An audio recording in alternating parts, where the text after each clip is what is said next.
Richard Southern joins us again now to chat about some of the day's more interesting stories, and we begin with the long-awaited Pentagon investigation into UFO sightings.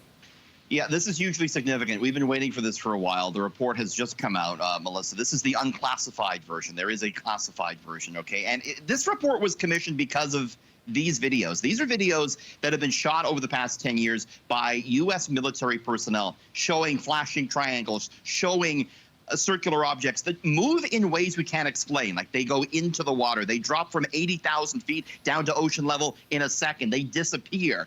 And so what did this report have to say that came out today? Here are some of the highlights. Okay, Erica, it says, quote, some UAPs, they call them UAPs, unidentified aerial phenomena. Some UAPs appeared to remain stationary in winds aloft. That means the winds are blowing and these things are staying still. Move against the wind, maneuver abruptly, or move at considerable speed without discernible means of propulsion. Report goes on to say, quote, in a small number of cases, military aircraft processed radio frequency energy associated with UAP sightings. Okay, we haven't heard that before. And finally, this is the big takeaway. This is the headline for me.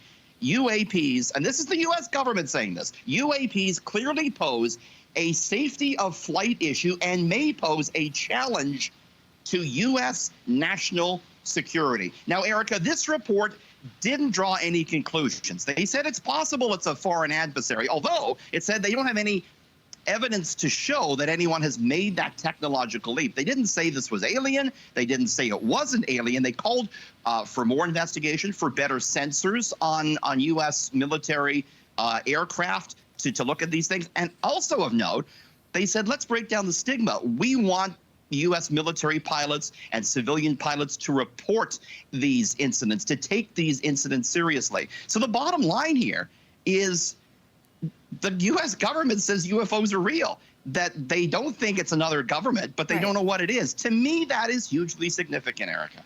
Well, every week we chat, you hit me with a UFO update, and this is some fascinating stuff that we're looking at, but definitely more investigations and more research needed, it appears. Yeah, I mean, a lot of people wanted more. This report doesn't draw any main conclusions, but again, just the fact that we're here, that it's not a joke anymore, I think is very notable. Wow. Now, researchers and scientists are hailing a stunning new discovery tonight. This is also really big. New York Times front page today, a skull has been unearthed in China that belongs to a new species of human we didn't know existed.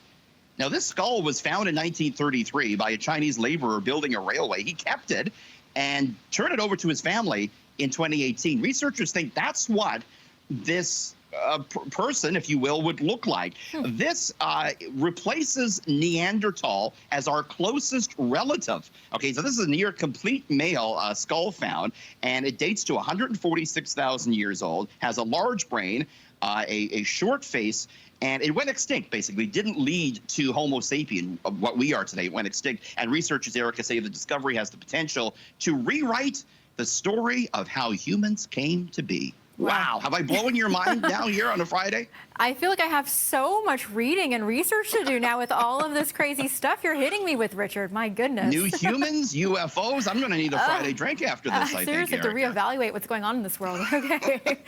Well, thanks so much, Richard, and have yourself a great weekend. On that note, have a great weekend. We'll see you. Thank you.